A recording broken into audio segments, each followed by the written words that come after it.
Yeah, so I'll be talking about optical microscopy. What is the difference between microscopy and some of the things you've heard about yesterday?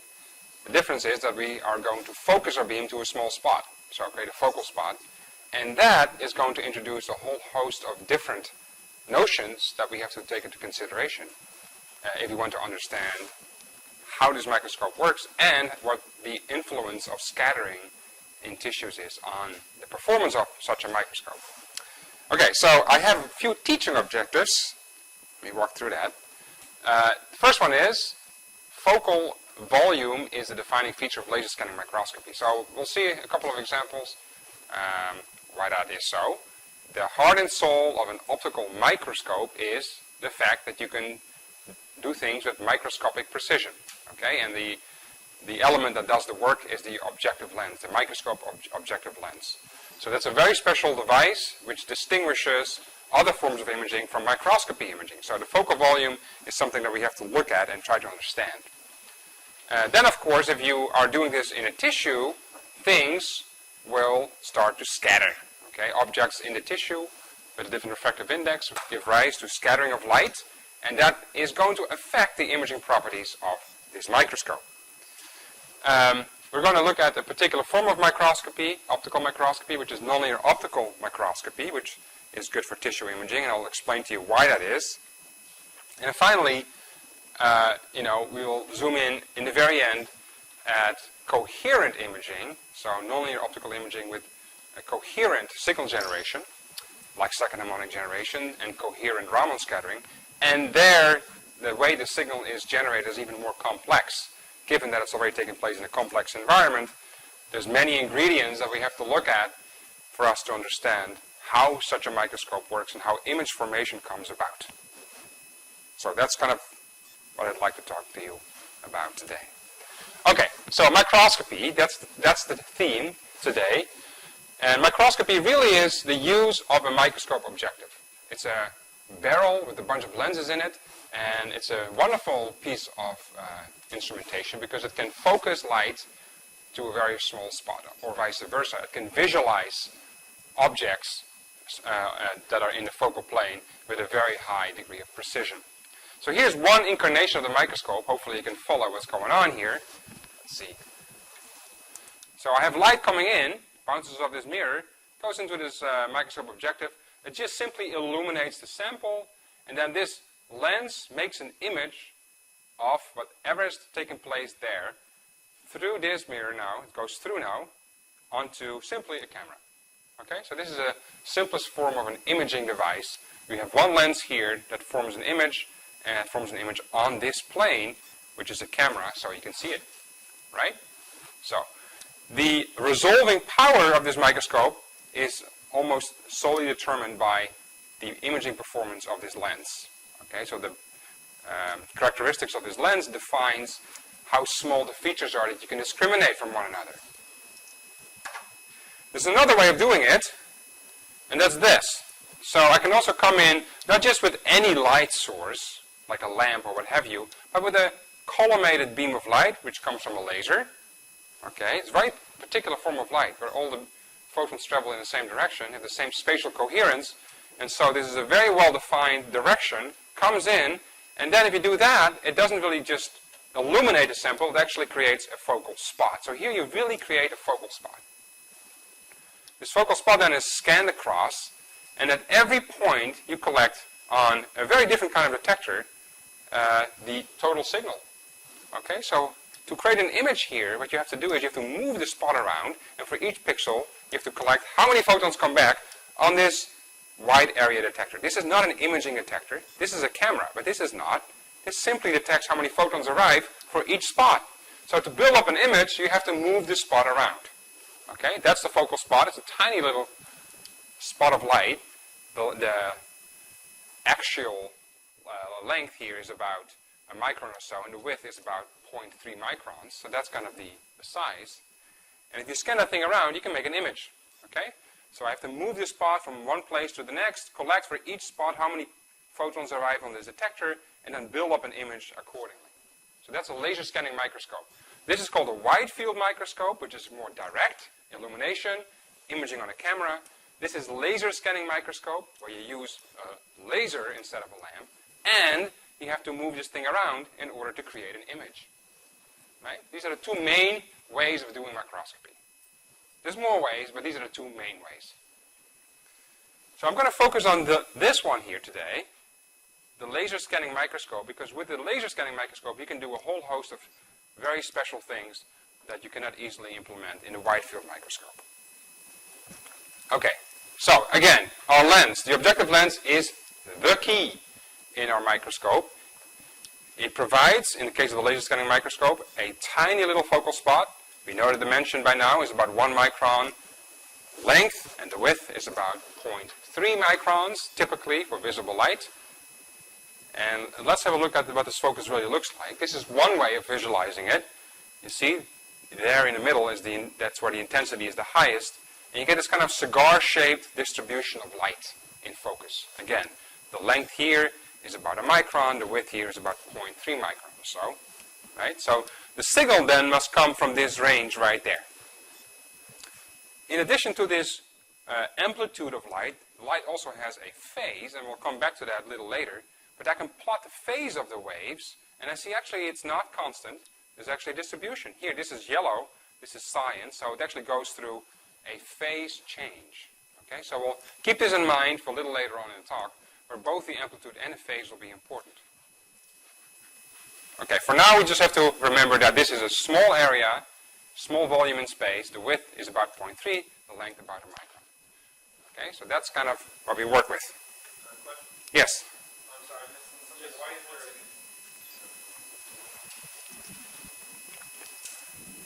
Why is there a cigar shape?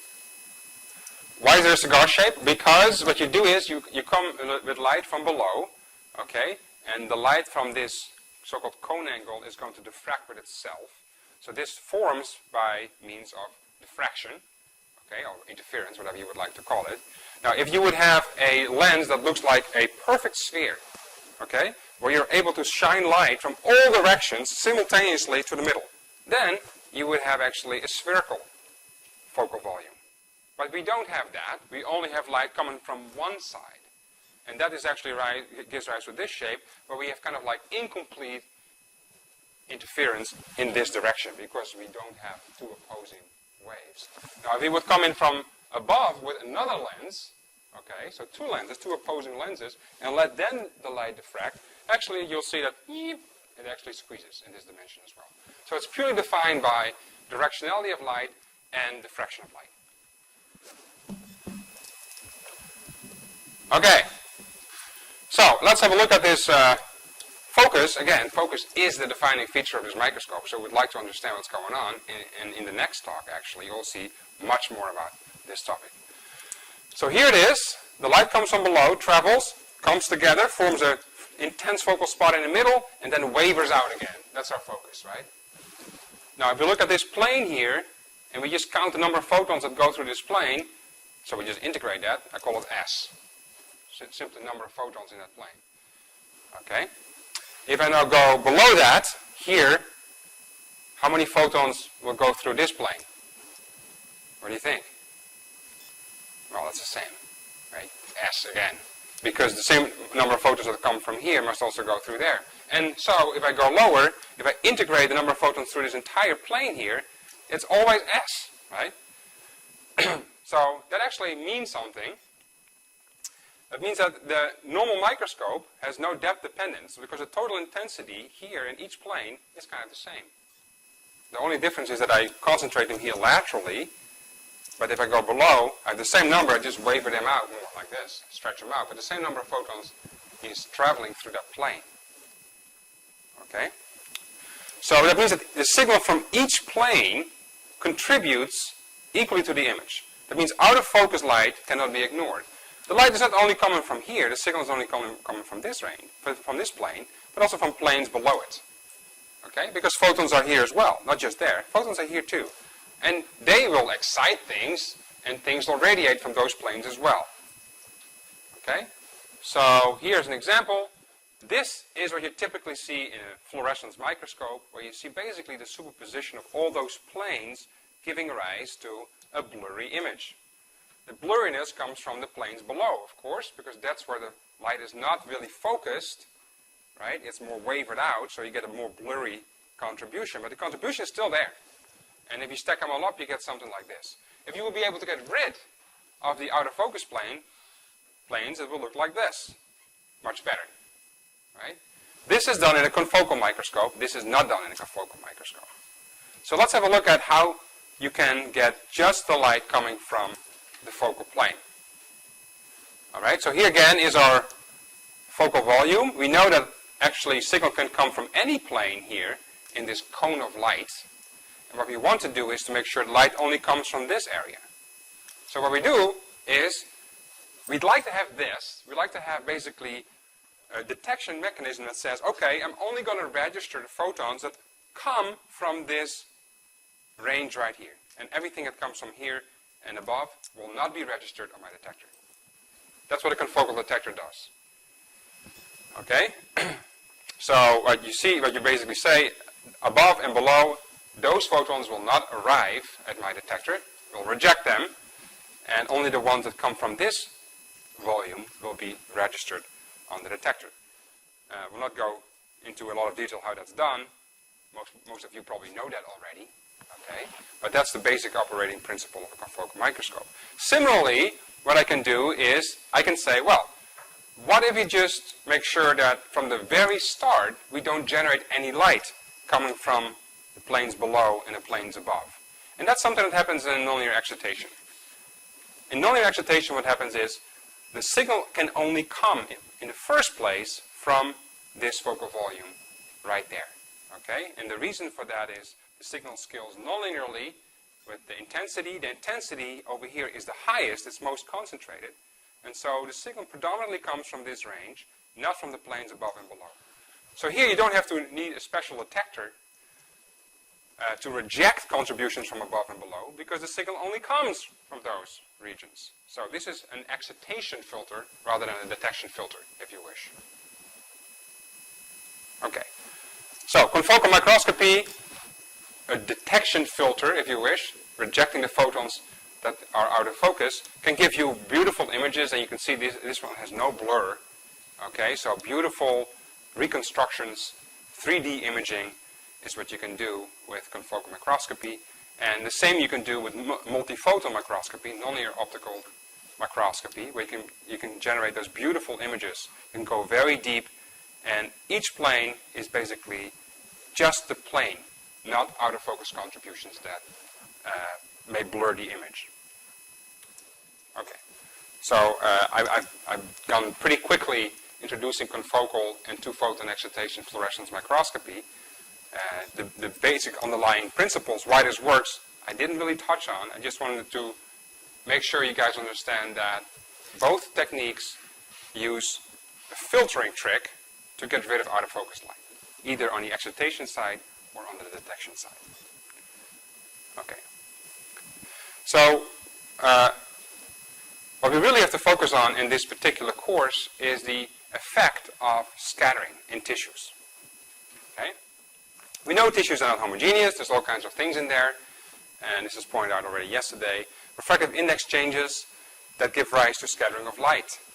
Now what does that mean for our focus? Okay, so let's have a look. We come in with light, okay, we know the light converges, creates a focal spot right there, then diverges again.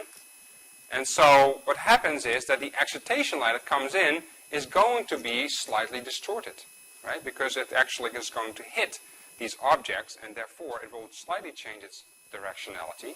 And that means that our focus may get distorted. Okay? So on the excitation side, there's already an effect. Then, the signal generation is now coming from a focal volume that is not the same as before. It is now aberrated.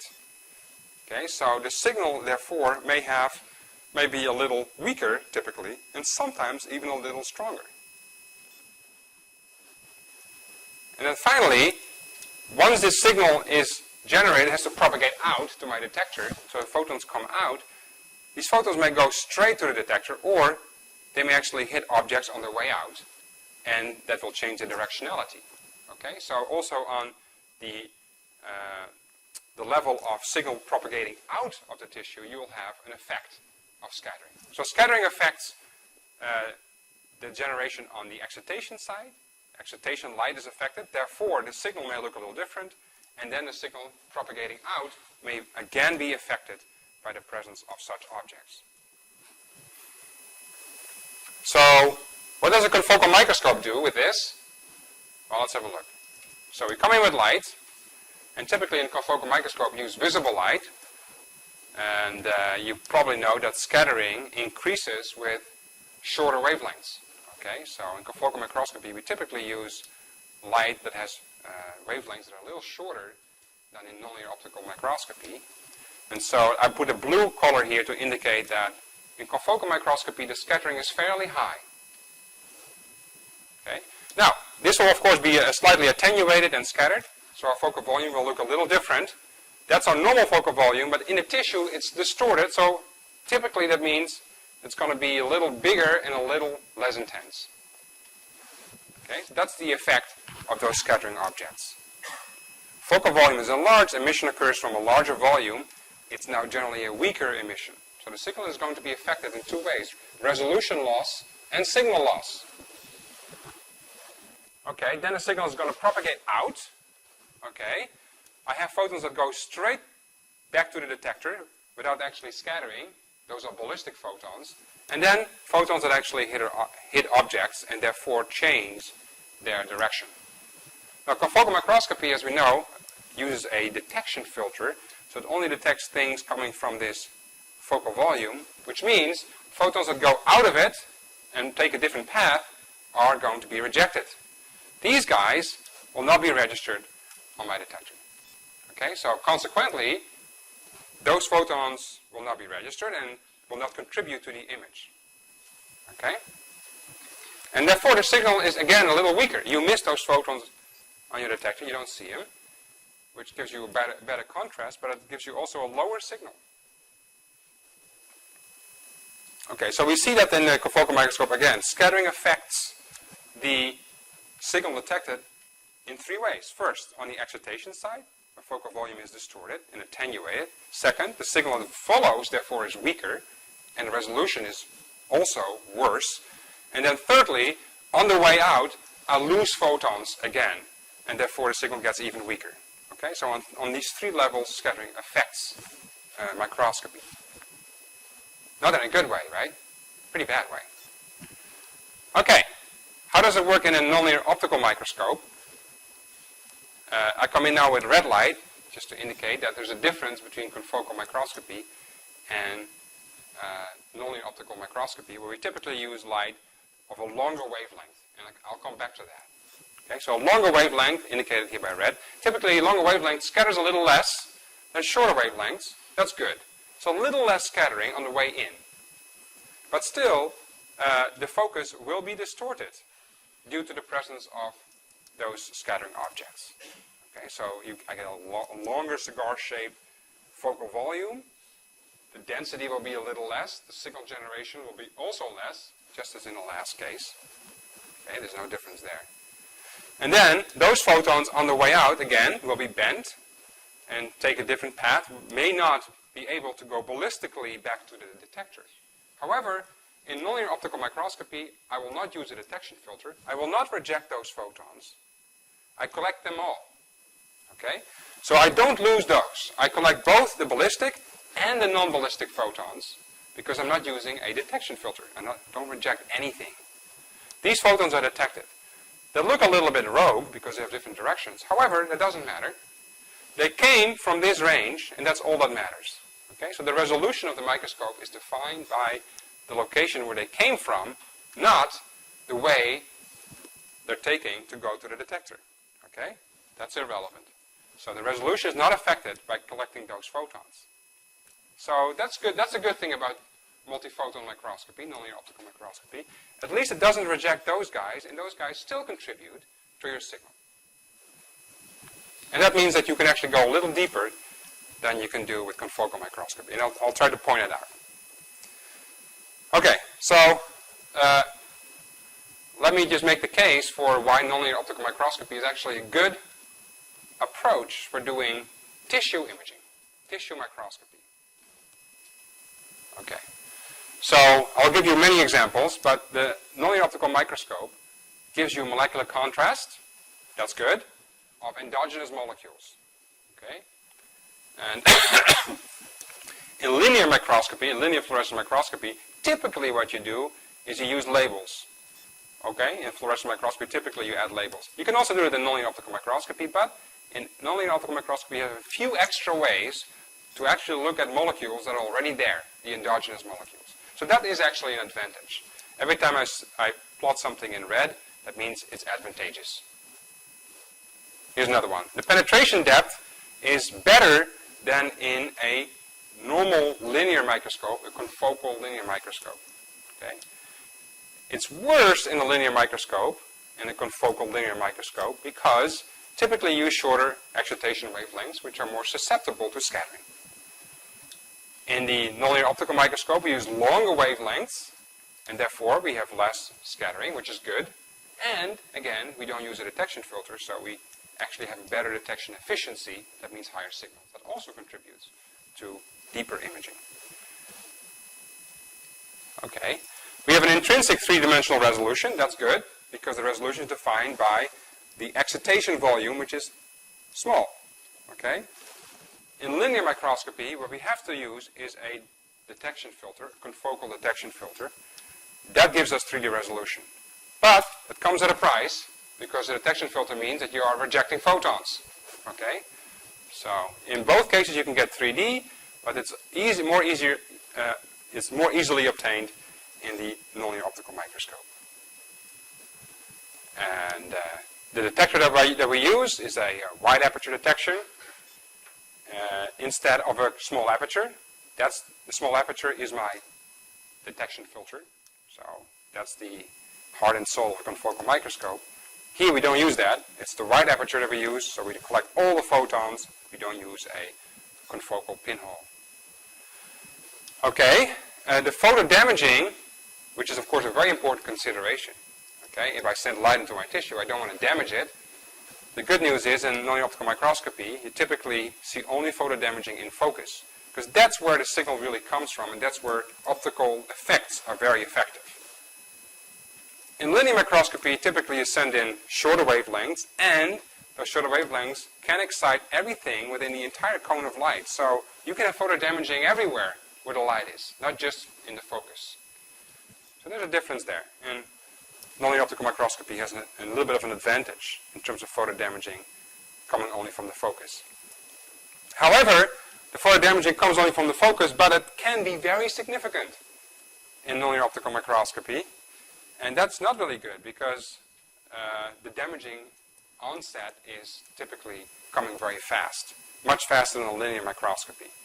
So in linear microscopy, relatively, the photo damaging is lower in focus than it is in a nonlinear optical microscope. And finally, the NLO microscope is very expensive, and the linear microscope can be much less expensive. Okay? So a normal linear microscope with simply a lamp and a camera can be very cheap. This guy is very expensive. Okay, so why would you do this? Why would you do an NLO microscopy? So, the nonlinear optical microscope operates in the following way. It basically generates a signal that depends non-linearly on the intensity of the excitation light. Okay, so excitation light intensity is I, the signal is S, and N is the order. So it's nonlinear, so this N is larger than 1. Example, here's one. S stills quadratically with the incoming light intensity, so that will be a nonlinear optical process. Or I put two beams in and the signal depends on both. Depends on beam number 1 and beam number 2. Together, it's nonlinear, right? So, and there's a whole bunch of different things. This can be a 3, this can be a 4 or a 5, what have you. As long as there's not 1, you will have a nonlinear optical effect. Okay. Probably have seen images like this before. In linear microscopy, we create this cone of light. It's again blue, because typically we use shorter wavelengths in linear microscopy to excite fluorophores. And in this entire cone of light, as we have seen, signal can come, okay? Photodamaging may occur in this entire cone of light. Those are disadvantages. You can put a confocal filter there to retrieve 3D imaging capabilities, but that comes at a price because I have to reject photons. That means lower signals. In nonlinear optical microscopy, it's now red because typically I use longer wavelengths. That's good, less scattering. And the signal only comes from this range right here, in focus. That means photodamaging only comes from this area as well. And of course, I have an intrinsic three-dimensional resolution.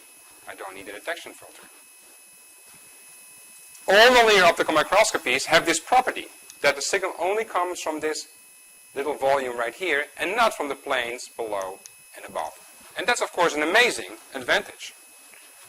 And this is the famous image that everybody shows. You see this cone of light, that's basically this. Okay, that's a linear microscopy. See that cone of light, you see basically there's optical activity everywhere, right?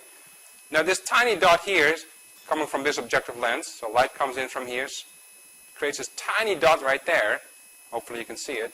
That means optical activity is only there in the focus and nowhere else. You don't see the cone of light. That means no photodamaging before and after. Okay? That also means signal only comes from that location. That's it. So you have intrinsic three-dimensional resolution. And all nonlinear optical microscopes have that advantage. There's a whole bunch of nonlinear optical techniques, and we will not discuss them all. Okay, here's one. Two-photon excited fluorescence. You may have heard of it. Two photons come in, and then one photon fluoresces, coming out. You detect it, and you can see intrinsic fluorophores in the tissue. For instance, NADH, flavins, and elastin. Second harmonic generation, you may have heard about. Two photons in, one photon instantaneously out. That is sensitive to certain fiber structures in the tissue, such as collagen, microtubules, and certain protein crystals. I can also look at CARS, which is coherent anti-Stokes Raman scattering. This is a vibrationally sensitive technique. I see a whole bunch of lines here, 1, 2, 3 photons in, 1 photon out. And that enables you to look at the vibrational spectroscopic properties of molecules. Examples where it really works well are lipids, protein density, and water. Stimulated Raman scattering is almost the same as CARS, a little bit different, but similar imaging properties, so you can see similar things. Some frequency generation looks a lot like second harmonic generation. 1, 2 photons in, 1 photon out. The only difference is that the first photon excites a vibration, and here it doesn't. Okay, so this is vibrationally sensitive, this is not. So 1, 2, 3, this is 6 different types of microscopy. There's even more than this. But the common denominator here is that all of these techniques use multiple photons to bring about the signal. Okay? You can see that in these diagrams. Multiple photons are needed to generate these signals. What is good about these techniques? Well, as you can see here, all of them can be generated from tissue components themselves. I don't need to label it. So that's good. Right? All of these things actually use excitation light in the near infrared, which is good for penetration purposes. Okay, so that's another advantage. And all of these guys have, of course, this intrinsic three-dimensional resolution. And we're not using a detection filter like in confocal microscopy. So all of these guys have the same kinds of advantages. Okay. So we know these things exist. Let me just spend 5 minutes on why this works. Okay? What is the underlying principle of such a nonlinear optical effect? And for that, I'm going to take 5 minutes of your time to explain something very basic about how light interacts with molecules. Hopefully you'll appreciate this. Okay? Because if you think about it, it's kind of remarkable that these effects take place in your microscope. Let's take a molecule. Here's one. It's an arbitrary molecule. What happens if I shine light on this molecule? Well, I know molecule is composed of nuclei. Okay, and then it has electrons that seem to be binding these atoms together. So there's electrons and nuclei. Right? Now these electrons are very susceptible to the incoming light. Because the electron is a charged particle, light is electromagnetic radiation, the electric field is able to set in motion those electrons. Right? If you have two plates, one is plus, one is minus, and you put a charged particle in the middle, it will go to one of the plates. It moves. And so there's no difference here, right? If you put an electric field across this molecule, then the charges will respond by moving around. That's what's happening. So the electrons will actually follow the motion of the electric field. Let's try to understand a little better.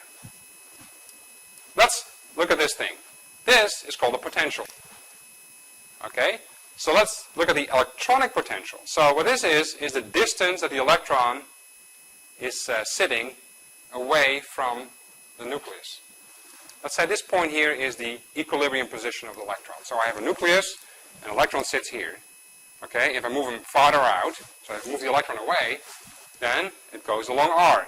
It goes up. You see, if I move it farther away, potential goes up. That basically says you cannot really move it far out. Okay? Potential says, push it back. So the electron is kind of stuck to the nucleus. Right? This comes from basic physical chemistry. Okay? Now, if I now come in with light, okay, like this, so an electric field now is going to zigzag, of course, because electric field is a sinusoidal modulation. We know that. And an electron is a charged particle. That means that I'm going to now move this electron back and forth. Okay? So I expect this electron to go along with the electric field like this. Right? And that's exactly what happens.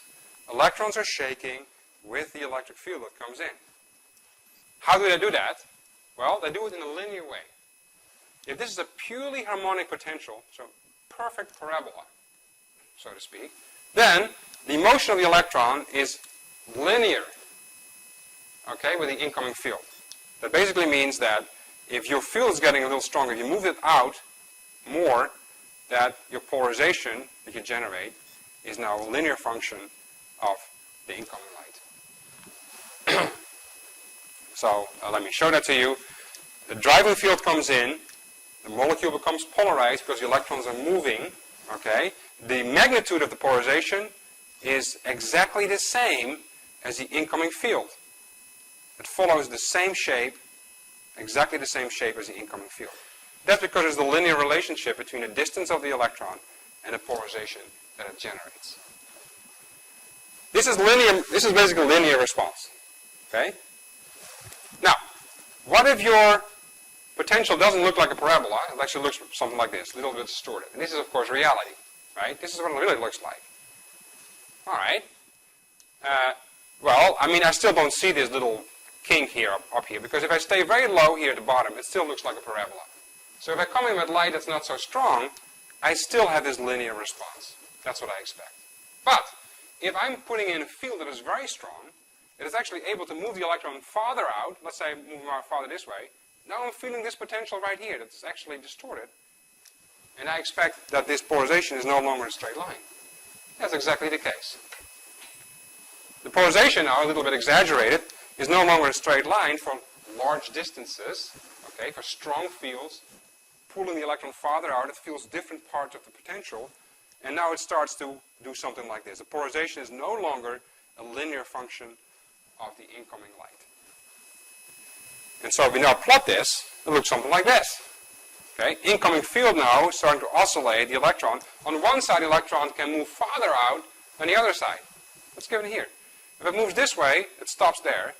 If it moves this way, you can actually move it out a little bit farther. That means the polarization looks something like that. It's now distorted. The polarization is not a linear function anymore of the incoming light. Let's have a look at that. This is the polarization I generate. It's the shaking of the electron. It's not completely the same shape. It's not symmetric anymore. On one side it moves a little, on the other side it moves much more. That's what it says. This is not a pure sinusoidal modulation anymore. In fact, you can decompose this into the original shape plus a whole bunch of different shapes. For instance, its second harmonic, its third harmonic, and so forth. Okay? That's called a Fourier decomposition. I can take a Fourier decomposition of this. I'm building up this waveform by all kinds of other waveforms, add them up, retrieve this. The main waveform is still the form you put in, but then you have correction factors. And one of the first ones that comes about is the second harmonic. Okay? It is an oscillation twice as fast as the original. What does it mean? It basically means that the polarization is oscillating at the same omega that you put in, plus omegas of a different kind. For instance, 2 omega. And because there's a 2 omega here, that simply means you generate second harmonic light. Okay? So this form, this light that actually is coming out, the polarization contains that light, right, is a direct consequence of the nonlinear response of the molecule. Now this particular form of light, and there's a condition for you to see it, it's always generated, but for you to see it, you need actually non-centrosymmetric materials. Let me just focus on that for 2 seconds. So what we just explained is classically why second harmonic generation happens. It happens because the potential is not fully harmonic anymore. You shake the electrons far, you get distorted waveforms, and if you decompose those waveforms, you actually find a second harmonic contribution, and you really see that. It really comes out. This is the quantum mechanical explanation of what's happening. 2 photons in, 1 photon out. In a way, actually, the quantum mechanical explanation is way simpler to understand. Right? You simply see, okay, I just have 2 photons, omega 1, add them up, and I get omega 2. All right? And so, if you put in 800 nanometer light, so let's say this arrow here is 800 nanometers, I call it that red, then this blue arrow is going to be 400 nanometers. Okay? Because there's an exact relationship between what goes in and what comes out. Omega 2 equals omega 1 plus omega 1.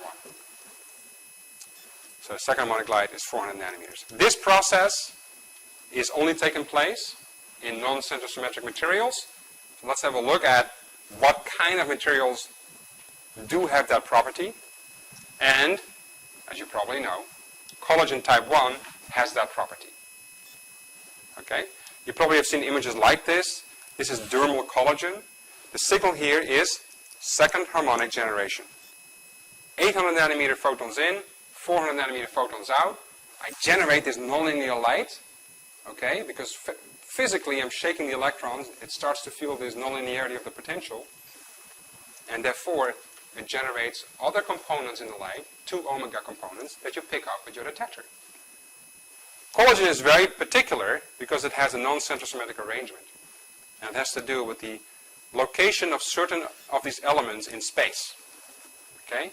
There's no centrosymmetry here. You cannot find an point of inversion symmetry in these fibrous structures in collagen. And therefore, you have broken centrosymmetry, and you can see this. Microtubules have a similar property. It also has no point of isotropic symmetry, centrosymmetry, and therefore it will also generate second harmonic light. And another example is myosin. Okay, these beautiful structures, sarcomere structures in muscles, actually generate second harmonic light. Now, what is important to remember here is that this light comes about simply because of the ordering of molecules and the non-centrosymmetry of the sample. It has nothing to do with actually exciting a spectroscopic transition. Okay? I'm not sensing here a particular absorption. I'm not sensing fluorescence here. I'm not sensing a vibrational spectroscopic transition. This is non-resonant signal generation. There's no optical resonance in these structures. I simply generate this light because of the ordering of the molecules in space. That's why. Two-photon excitation fluorescence microscopy is very similar to second harmonic. 2 photons in, but here I don't get a photon out immediately. I see a relaxation here to the lowest lying excited state, and then this state is fluorescently coupled to the ground state, and I can see a photon coming out. So these are fluorescent molecules, and people have looked at this for a long time, and they know exactly which molecules in biology do fluoresce and which ones do not. Okay, you see here below the wavelength of excitation of a particular biological compound, that's the absorption spectrum, the normal absorption spectrum. Okay? And this is basically on top, you see the double the wavelength. So now I'm exciting with 2 photons, trying to do the same thing. You can see, I also see an absorption, 2-photon absorption, but it looks a little different. See a little hump here, the hump in 2-photon is larger, and this thing shoots up as well. So the 2-photon excitation spectrum looks a lot like the 1-photon excitation spectrum, but there's also some differences. So it's not one-to-one because you basically excite a different state, a state with a different parity. What you really want to remember is just the things that give you 2-photon fluorescence. And one of the most famous ones is elastin. It's a structural protein. In the dermis, actually, it's also not only in dermis, it's also in blood vessels and so forth. These green colors here come from elastin. So it's a natural fluorophore in your tissue. NADH, of course, is a fluorophore. All cells have NADH, mostly in mitochondria, and you can pick it up. It's very bright, and it gives beautiful contrast, cellular contrast from tissues. And melanin. Melanin actually fluoresces. Okay, it absorbs a lot. The fluorescence quantum yield is very low, but if you excite it with 2 photons, lo and behold, the quantum yield goes up because you excite a different state, and you end up in an emitting state. And so that means you can see melanin through fluorescence as well. Okay, so these are 2 forms of nonlinear optical microscopy. Second harmonic generation, good for collagen. 2-photon excited fluorescence, good for seeing elastin and NADH. Okay, so here's a beautiful picture. Look at this picture, folks. This is skin of a living person. Okay, and here you see the advantages played out of this type of microscopy. You see, first of all, a lot of details. You see the cells, these are the basal cells. They actually form here now keratinocytes. You see here the stratum corneum, beautifully resolved. So you see all the main layers of the epidermis. Then you see here papillary collagen. You see here actually holes. That is a blood vessel, capillary. And here you see dermal collagen with elastin. So all these things are beautifully resolved in a living person. Okay? The depth here is about almost 150 microns deep. And the resolution is about a micron. So this is really what this type of microscopy is good at. It can go into tissues. You can see cells with high resolution. There's no labels used. Okay? You can see NADH, elastin, and collagen just like that for free with a high degree with a high resolution. So you also see that here deep down, the resolution is getting a little less, and the signal is getting a little less as well. And that's because of course, scattering. Right? So there's limits to how much you can do with this microscopy technique for the reasons we just talked about. If you try to kind of put your focal volume deep down, you have to propagate through all this material first in order to get the light there. And it gets increasingly more difficult. So let's say I focus my light. Can you see this? There's a little red spot here. That's the focal volume. Let's say it sits at the surface. The focal volume is well behaved. It's small. It's not scattered yet. And it's intense. That means strong signals with a high resolution from the very top. But if I go deeper, here, what you'll see is the focal volume is now longer. It's distorted. It's also weaker. And that means, of course, 2 things. Lower resolution and less signal coming out. Now what you can do, of course, practically, is it gets a little brighter. You see that? Here, I'll show it again. Dim, bright. How do I do that? Simply jack up the laser. Okay? Crank up the volume, and so you send more photons in, up to a point that you have enough to generate good signals. Is that a solution to this? Well, to some extent it is, but there is a problem. And the problem is this. If you start basically turning up the number of photons going in, that at some point here at the interface, the intensity is so high that you start generating 2-photon fluorescence from the very surface here. Okay? Not only from the spot here, but also there. Because at some point the intensity is high enough to generate 2-photon excited fluorescence outside of the focal volume. And that's exactly what's happening. You generate light from here, from these areas that contribute to your signal and actually produce blurring. And that's why the signal down here always looks more blurry than it does up there. So these are things, that are practical considerations that are difficult to deal with and that limit the applicability of techniques like this. Okay. Now, we saw two-photon excited fluorescence. You can see tissue chromophores, like NADH, elastin, right? We saw second harmonic generation, good for seeing collagen. What else can I see with these nonlinear optical techniques without using any labels? And the answer is, you can see a whole bunch of molecules if you're able to excite them vibrationally. We've all heard about vibrational spectroscopy. It makes use of spectra like this. You see those peaks, those correspond to molecular mode vibrations. Every molecule has vibrations, and if you can excite them selectively, you have a means to address certain molecules specifically. Okay. Raman microscopy is one way to do that. Okay. What is Raman exactly? Well, Raman is a very interesting technique, I think.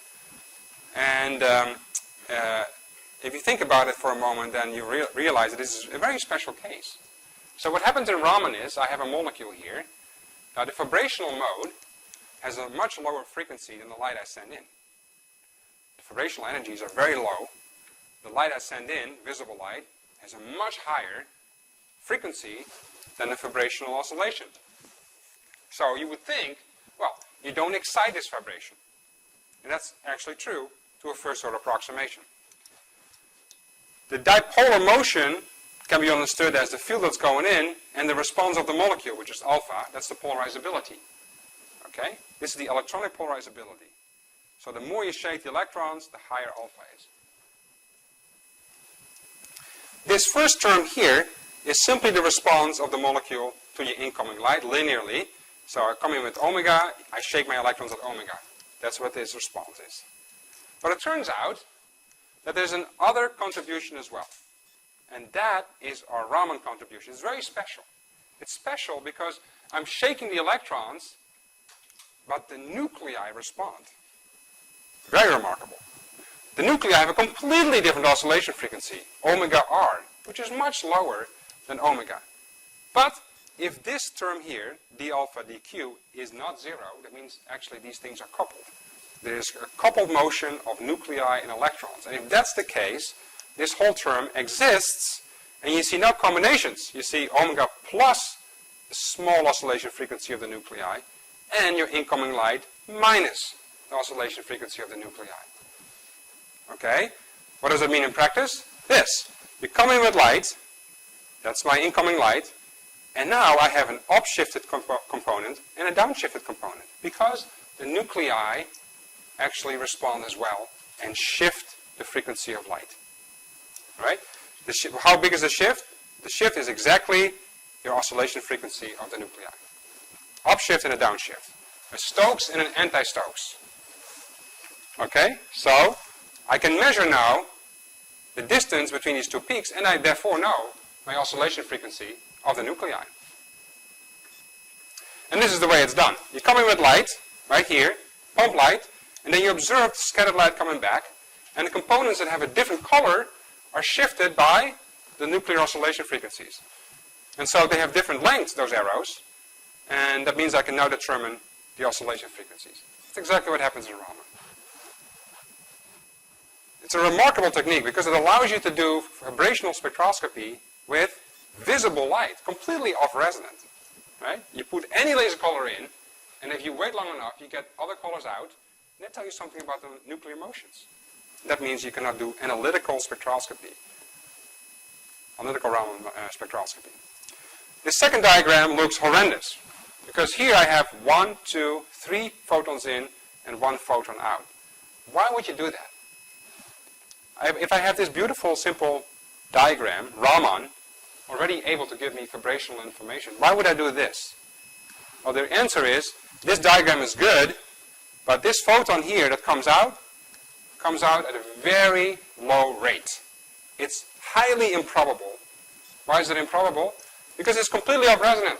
It's a very unlikely process. Actually, it's remarkable that it happens at all. You can only explain this in terms of quantum field theory, okay? And we will not do that. But if you really want to understand why Raman exists in the first place, you have a hard time doing that classically.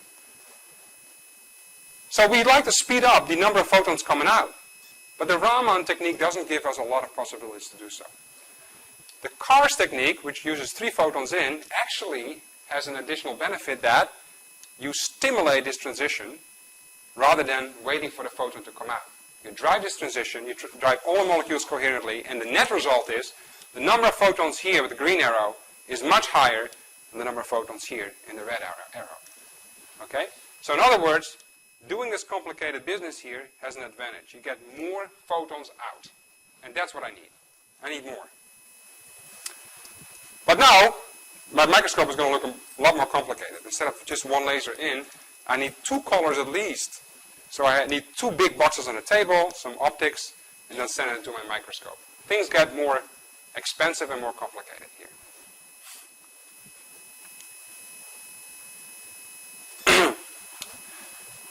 And in addition, another layer of complication, not just the money, is that the way the signal is generated is way more complex now.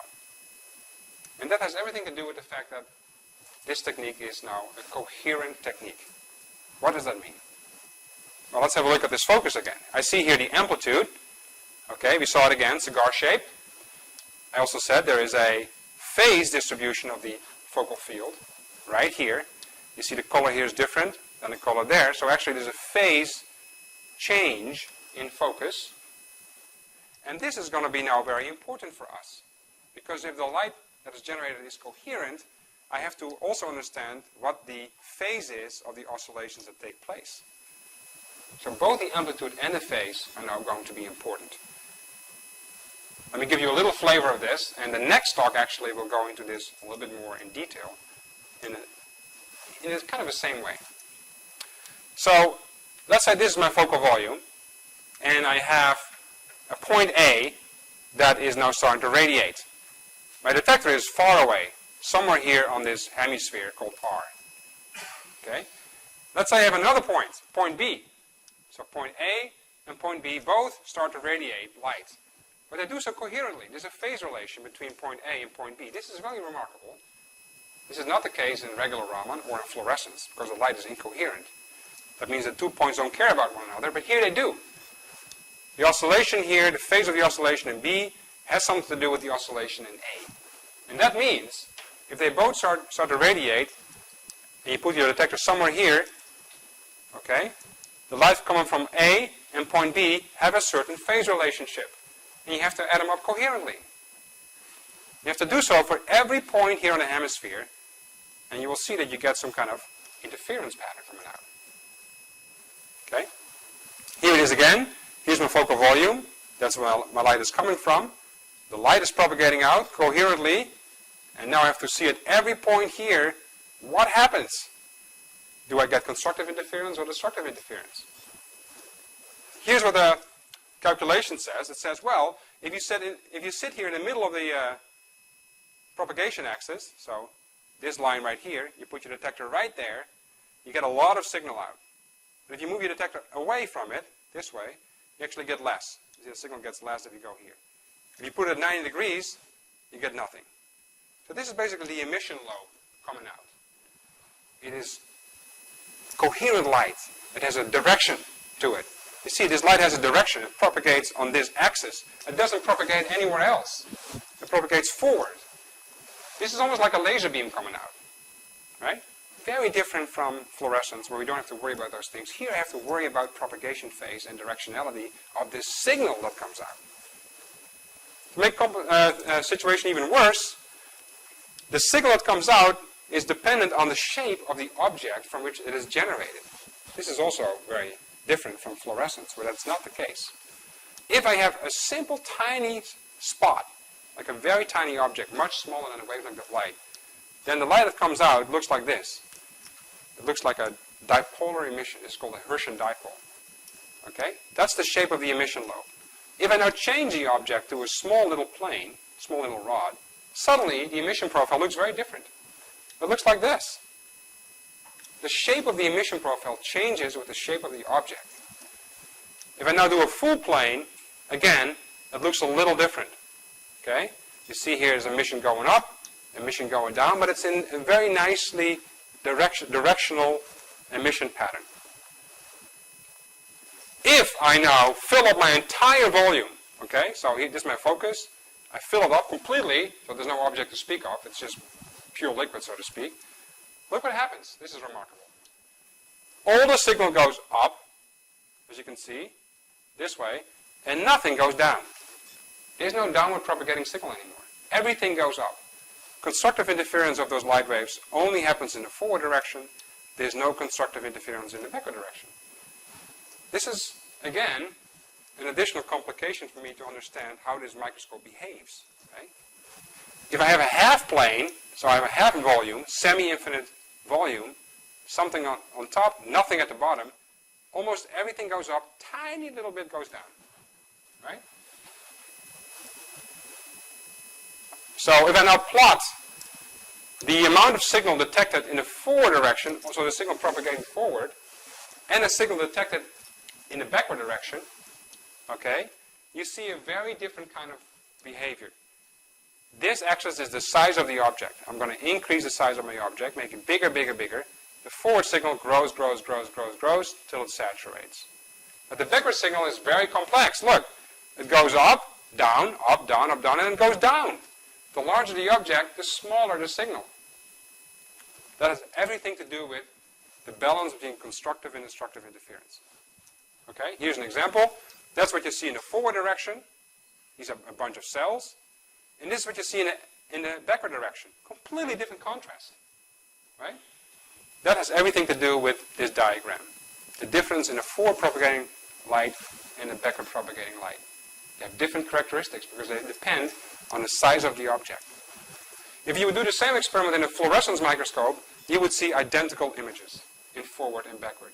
If you do it in a coherent microscope, you will see different images. And so, for us as microscopists, it's our duty to understand why that is. And I just explained to you a couple of notions that have to do with the differences that we observe. There's more to it, but this is the basis. Okay, so we saw that if you do this type of coherent microscopy, most of the signal, at least for big objects, propagates up. So if you do tissue imaging, the following happens. I focus my light to the focal spot. Most of the light will propagate up, but then of course, when it propagates up, it will encounter tissue objects, and therefore the light will go down. So it will scatter back. Right? So what I detect here in my epi channel is forward propagating light that's then backscattered. Okay. So here are some examples of the actual imaging. You see here the coherent anti-Stokes Raman scattering imaging of mouse tissue. So this is a living mouse. I focus here on the upper layers, the strobum corneum. You see some interesting structures. I go a little deeper. This is about 50 microns deep or so. You see here these structures called sebaceous glands. And I'm tuning here to a particular molecular vibration of aliphatic lipids. It's a CH2 symmetric stretch. Basically it means I can see fatty compounds. So these bright spots are fatty compounds. These are plugged little pores. And these are sebaceous glands. They contain a lot of sebum. That is an oily substance. And therefore they are very bright. Okay? So this is vibrationally sensitive imaging done in real time, because it's done at video rate, in a living mouse. Right? And so this type of microscopy clearly has an advantage. It's complex. Right? It's difficult. You have to use your brain to understand what these images mean. You have to pay some money to actually get it on the table. But in the end, you have a microscope that can do things really fast in living animals. To do an image like this with similar contrast in a normal Raman microscope would take you about a day. And this is taken in 20 milliseconds. So that's the advantage. Much faster. Okay? 3 photons in, 1 photon out, but the photon that comes out at a much higher rate, so much higher that you can now do video rate as opposed to 1 day per image. Another example, sebaceous glands again. This is again from the same mouse. This is just a three-dimensional reconstruction of the skin. You can go deep, about 100 microns, and then take volumes like this, no labels, but still a certain degree of chemical selectivity, in this case for lipids. Another image taken. This is actually a sebaceous gland from a close-up. Every little blob here is a lipid droplet inside a sebocyte, which is the cells that make up the sebaceous gland. Here you see the hair shaft. That actually is the hair. And it gives a little bit of signal because it contains keratin, which also has CH2 stretches, and therefore it shows up in the vibrational imaging. But this is a beautiful structure, three-dimensionally resolved, no labels, and taken in, this is a stack of images, so this took about a minute or so. But again, to take this in a Raman microscope will take you a couple of days. Okay, so what do we have? We have a microscope that has second harmonic generation, okay, good for collagen. We have fluorescence, two-photon excited fluorescence, good for instance, to see elastin, that is the elastin of a blood vessel wall. And in the same microscope, I can now generate Carr's signal in red, here, lipid droplets, or adipocytes, inside a tissue that give me chemically specific, vibrationally sensitive information. Okay? All of these things, all of these colors can be mapped out at the same time in the same microscope. One of these frames takes about a second, and it is a great way to investigate tissues, right? So that's where this type of microscopy is really advantageous. Tissue imaging without labels. Okay, I'm going to end with an example to show you, what kind of projects this type of microscopy can be a solution. And the example has to do with atherosclerosis. It's a lipid disease, and I've told you, lipids is something that we can see quite nicely in the Carr's microscope. So this is a project that nicely aligns with the capabilities of this type of microscopy. What is that, atherosclerosis? It's a cardiovascular disease, and it comes about because if you have a high concentration of LDL in your blood, low density lipoprotein particles, these particles may dock and accumulate in certain areas in your blood vessel wall, typically in your aorta. Everybody has that issue. And you have little local pockets where LDL is accumulated. Now, if these accumulations get too high, monocytes will actually be recruited to that spot trying to clean it up. But if the concentration of LDL is too high, that means the local concentration of cholesterol is too high there as well. The macrophages will actually choke, literally choke. They cannot process these high degrees of cholesterol. Okay, they have a mechanism, they have cholesterol homeostasis, but it is not fine-tuned for large quantities of cholesterol. And they actually choke themselves to death. So what happens is the macrophages are going to eat the cholesterol and the lipid debris, but they keep doing it until they burst. Okay, so they basically go through apoptosis, they release their contents in this area, and the situation gets worse, because now you have, besides cholesterol and aliphatic lipids, you also have cellular debris. And at some point you can form a so-called necrotic core that sits there right under your blood vessel, in your blood vessel wall. Now what your tissue is going to do is, it says, okay, fine, this has taken place, I just prevent this necrotic material to enter the bloodstream. And it does so by just locally enforcing the strength of this tissue here. Epithelial cells will make more collagen. Okay, so you create a fibrous cap. And it works really well. So, in fact, we all have these little pockets in our bodies. And there's no reason for alarm, because these little caps, they keep things where they are. Okay? But, of course, there are extreme situations where things do not go so well. So when the plaque gets too big, or you have other factors coming in that actually weaken the strength of this cap, then you actually may have release of this debris into the bloodstream. One way in which this may happen is the following. This is a hypothesis. Okay?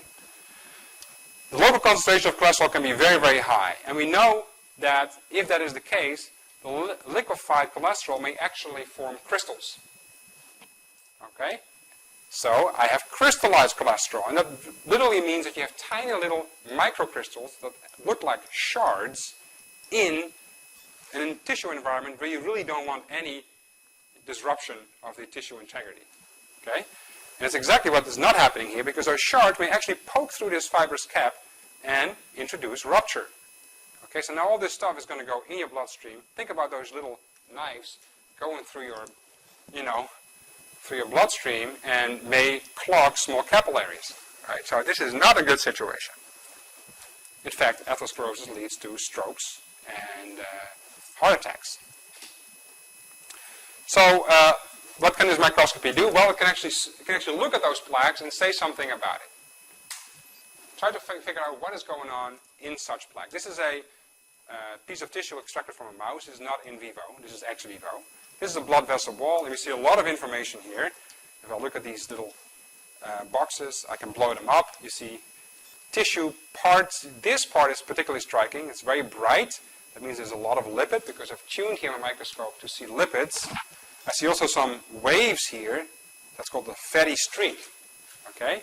So you have here lesions at different stages of development, progression.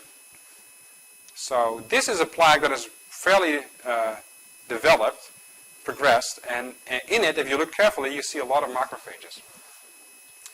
Now, if the macrophages die and leave, this is what is left. This is called a necrotic core. A lot of little bright spots and big chunks here. I'm going to blow this up a little bit, give you an idea. Hopefully you can see this. I see here a lot of brightness, but look at this little shard right there. This looks like it could be some kind of crystal, okay? But I don't know for sure if it is. And so this type of microscope can actually help you identify what those little chunks are, all right? And so what we do is we take an image here, but we take an image vibrationally sensitive, so each pixel actually has a little bit of spectroscopic information, and that's given below. Yellow is basically a spectrum, and red is a spectrum, and magenta is a spectrum, okay? So here in magenta, that's this little thing right here. So this part has this spectrum, and this spectrum actually is the spectrum of aliphatic lipid. It's not cholesterol. So this is not cholesterol. The red is cholesterol. These little snippets right there are cholesterol chunks, right? So this is useful stuff, because looking at this piece of tissue with no labels, I'm able to say, look, that is actually aliphatic lipid, condensed butter, and those little shards right there are actually pieces of cholesterol. And the same is here. You see here a big chunk and another big chunk, two big chunks. One of them is red, that means cholesterol. One of them is magenta, or purple, and that is aliphatic lipid. So you can identify or discriminate these chunks from one another and say which one is which. Here's a beautiful one. This is clearly a shard. Look how sharp it is, found in the tissue, okay? And this is the second harmonic generation taken at the same time. You can see the same shard. Why does it show up in second harmonic generation? Well, this shard is a crystal with non-central symmetry, because it's made out of cholesterol, which is a chiral molecule, and chiral molecules have no central symmetry. Okay, so that basically means it shows up in second harmonic, which is great. I can say this is crystallized cholesterol. This coherent Raman image also tells me something about the chemical information, because each pixel is actually a spectrum. Okay, and so I can see this blue spectrum here, that's this, is cholesterol. So I know this is cholesterol. And this magenta is this fluff here at the bottom, that is protein. That is collagen. Okay, collagen, cholesterol. Now, something interesting is taking place here as well. Look at this blob right here. That blob is not showing up here, but I know it's cholesterol. It is isotropic cholesterol. Okay? And so here I don't have crystallinity. This is not crystallized, but it is cholesterol. This is crystallized cholesterol. So this microscope is good for that purpose, because I can see, hopefully in vivo at some point, whether or not the cholesterol is already crystallized. Right? I can identify if there is cholesterol in high concentrations and if it's starting to crystallize, therefore be a risk factor for atherosclerosis, plaque rupture. Okay, I'm going to end with this picture. Hopefully you can see it. This is actually taken from a monkey. This is the lumen of the blood vessel. Here's the blood vessel wall, and here's a plaque, a little bump, cross-section of a bump. So this is a lesion right there. You see all those little shards in there. Second harmonic, you can see it's crystalline. Right? Each of those shards is a shard, like a knife almost, of cholesterol ester. We know what it is. It's cholesterol ester. Both cholesterol esters and cholesterol, free cholesterol, actually crystallizes. And this microscope can see it with a high fidelity. And if you look closer to this image, you cannot really see it, but you can see actually some of the shards already start poking through the wall. Okay, and so this is a nice illustration of, of the utility of the microscope, because it can identify really those plaques that are at risk. Images like this have never been shown before, so it's really useful to be able to see that, right? Okay, so I'm going to sum up a couple of things. We've seen this type of microscopy. I focus mostly on nonlinear optical microscopy. It's a great machine, provides high resolution, provides some form of chemical selectivity, so you can see certain tissue components. It's pretty good penetration depth, right? So it's a very useful device. But of course, it's limited in its scope, because what I really want to do is I want to image much deeper than I can. And I can't because scattering is in the way. Right? So scattering is really the limiting factor in the applicability of this technique. If tissue wouldn't scatter, our images look much brighter, much more crisp, and we can go much deeper. The reason why it doesn't is because of scattering. It's as simple as that. Okay? Scattering attenuates the incoming light, it distorts the excitation volume, and of course limits the amount of photons that comes back at the detector. Okay? So for us as microscopists, it's our job to fix that problem. And this is not an easy problem to solve, because scattering is intrinsic, right? So in order to solve it, we would like to understand it better first. So can we fully understand the mechanism of scattering, how it distorts the image, to what extent?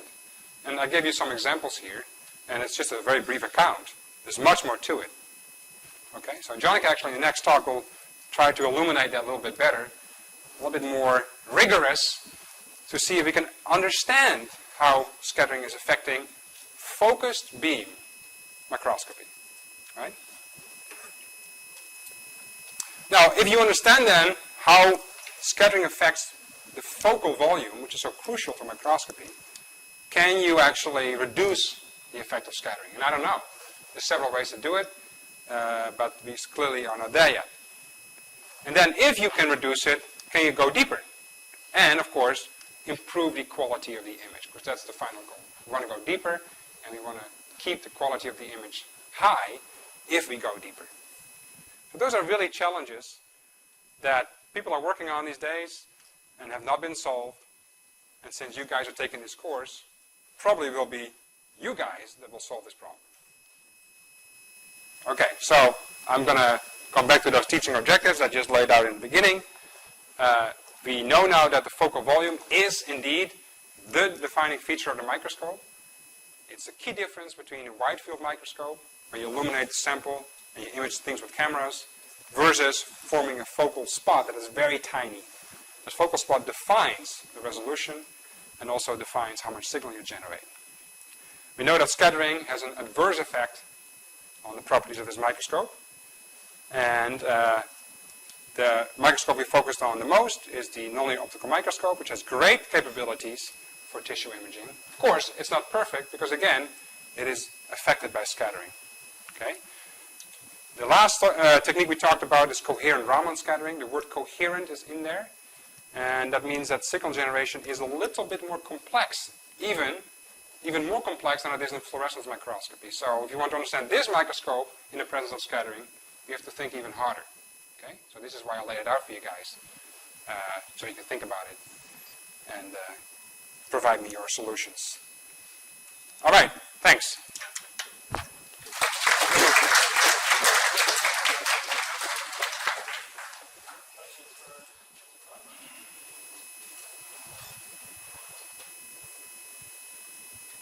Sir. Thank you for the great talk. So I do not follow the field really closely, but I just wonder if there is any effort in doing super resolution nonlinear microscopy, if it's possible. Super resolution is extraordinarily useful in fluorescence microscopy. There's a variety of techniques that can be used. All of these techniques make use of the fact that you can actually use the molecule itself as a source of the super resolution. So you excite something and then you do something with the molecule. You wait or you manipulate it, you stimulate a transition and so forth. So the photophysics of the molecule is actually crucial. The photophysics in some of these techniques is very different. So it's not a one-to-one translation of what has been done in other techniques that can be ported into some of these nonlinear techniques. So you have to think, again, harder about how to do it. The second point I'd like to make is that for tissue imaging, super resolution may not be that much needed than it is in cellular imaging, because in tissue imaging we are typically interested in a different length scale, interested in mesoscale imaging. So we want to see cells, right? And we want to see how these cells are distributed in space, how pieces of collagen may come through, what a blood vessel is, so different kinds of questions. Super resolution really goes into locations of proteins in the cell. That are typically not the kind of questions in a tissue. Sometimes it is, but typically not. And so combined with the fact that it's extraordinarily hard to do in tissue, super resolution, it's the worst environment to do it in. The conclusion is that so far people haven't really looked at that. The need is not high enough, basically. Yeah, I asked because we work with cells, in fact, and maybe super resolution is going to be very helpful. In cells, there's no doubt. In cultured cells, you can play a lot of tricks. It's a pretty well-defined system. Scattering is very little, and so forth. That's where these techniques are great. But if you move in 100 microns deep into a tissue, the super resolution techniques will not work. So you have to be even smarter to make it work.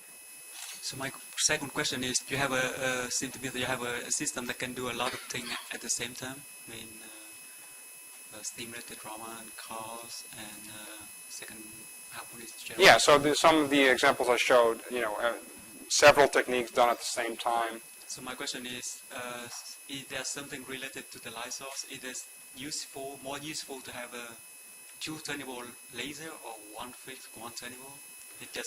Yeah, so these techniques were done with lasers that are tunable, right? Yeah, to do the coherent Raman you need two colors, and so you need at least two, right? They also need to be synchronized to one another. So again, it's a lot of hardware, it's expensive. These things do exist, can be done, but of course you have to scratch your head and figure out if it's worth it.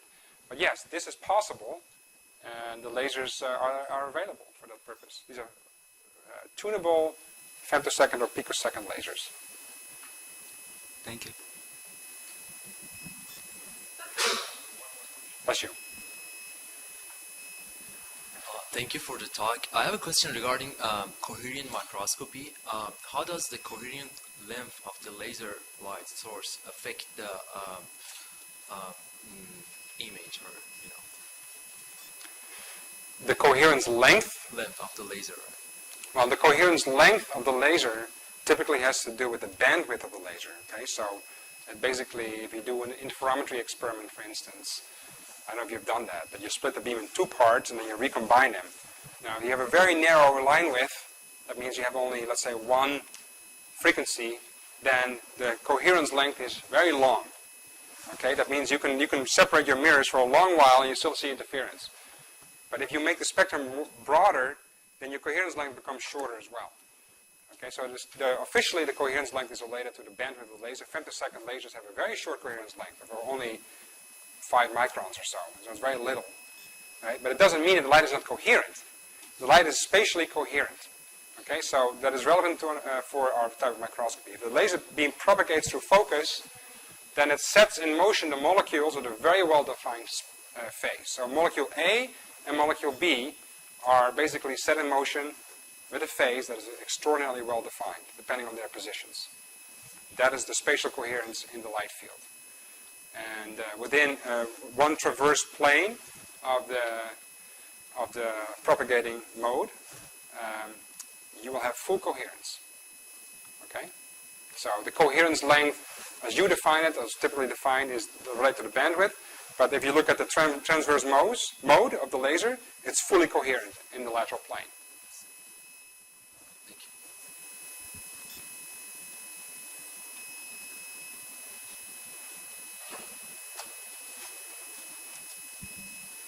you. Can you go back a few slides in the pictures you showed us? Some of them are very colorful. So Yes. my question is, does the color really correspond to the wavelengths of the photon collected by the sensor, or it's just fake colors? Oh, so the color here is the color that you put on your screen. Okay, but you remember these are just a number of photons that are counted by the detector. I can give it any color I want. However, you give it a color that is somewhat related to the color of the light that's detected. So, it's true that this is mostly blue, and it's true that this is mostly green, and it's true that this red here is mostly red. Okay, so that's your question. Yes, the light that's detected has a well-defined color. Okay, but the way I represent this image, I have a free hand in what colors I choose. Okay, this is a digital representation of photon counts, right? And I can give the intensity is basically what is the only parameter here, and I can give every channel its own color. I can make this red or purple. I can choose, but I choose colors here to kind of mimic the situation that has really taken place. Does that make sense? Yeah, it does. Okay. Thanks.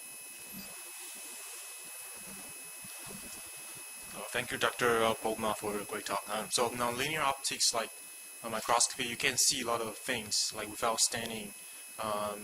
But what's the limitation for this technique having been applied to the clinic? Is just because the laser is too big for the OR application, or is there any other limitation?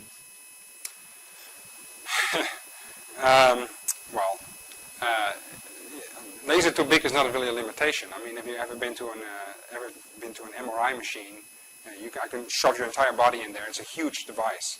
So, I mean, it's not really that. It's mostly what is the clinical need, and is there money and a willingness to look at these new techniques. So, these techniques offer some distinct advantages, right? I mean, the image that I showed of the skin taken in a live person, you can see the whole thing.